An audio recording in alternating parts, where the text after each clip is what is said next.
ছেলে বন্ধু সে হাসপাতালে গিয়ে একটা সন্তান জন্ম দিল। সন্তানটা ছেলে না মেয়ে? পুরুষ কি সন্তান জন্ম দিতে পারে? না। এখন বুঝতে পেরেছেন। আসসালামু আলাইকুম ওয়া রাহমাতুল্লাহি ওয়া বারাকাতুহু। প্রিয় বন্ধুরা, আশা করি আপনারা অনেক ভালো আছেন।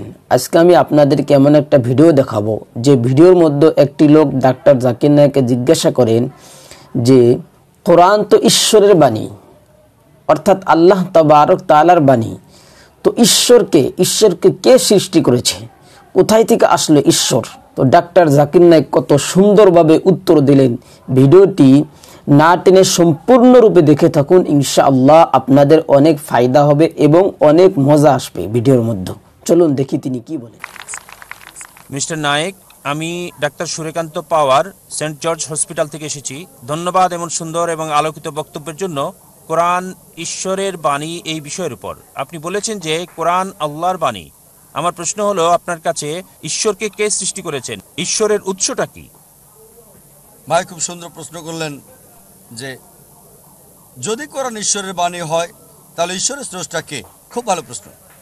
যদি আপনাকে জিজ্ঞেস করি যে আপনার বন্ধু জন একটা সন্তান জন্ম দিয়েছে, আপনি কি বলতে পারবেন সন্তানটা ছেলে না মেয়ে? আপনার বন্ধু জন হাসপাতালে একটা সন্তান জন্ম দিয়েছে, সন্তানটা ছেলে নাকি মেয়ে বলতে পারবেন? অনুমান করে বলেন না। ছেলে না মেয়ে? বলতে পারছি না। সরি, অনুমান করতে পারছি না। চেষ্টা করেন, 50% হলো বলেন। হ্যাঁ, 50 ভাগ, অর্ধেক সম্ভাবনা। ঠিক আছে, বলেন। ছেলে। ছেলে। ভাই পুরুষ কি সন্তান জন্ম দিতে পারে? না। এখন এটা ছেলে না মেয়ে? নামটা মেয়ে নাম হতে হবে। আমি আপনাকে বলছি আপনার বন্ধু জন। আমি জানি না কোনো মহিলার নাম জন হয় কিনা। না, আমরা বলবো না। আচ্ছা আচ্ছা, ধরেন আপনার বন্ধু ছেলে বন্ধু সে হাসপাতালে গিয়ে একটা সন্তান জন্ম দিল। সন্তানটা ছেলে না মেয়ে? মেয়ে। পুরুষ কি সন্তান জন্ম দিতে পারে? না। এখন বুঝতে পেরেছেন। পুরুষ সন্তান জন্ম দিতে পারে না, তাহলে ছেলে না মেয়ে এই প্রশ্নটা আসে কি করে? তাই বলা হয়েছে ঈশ্বরকে কেউ সৃষ্টি করেনি।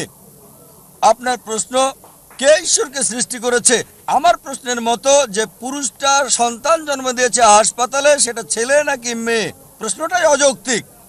কারণ আমরা জানি যে পুরুষ সন্তান প্রসব করে না, তাহলে ছেলে না মেয়ে এই প্রশ্ন আসে কি করে? তাই বলা হয়েছে ঈশ্বরকে কেউ সৃষ্টি করেনি।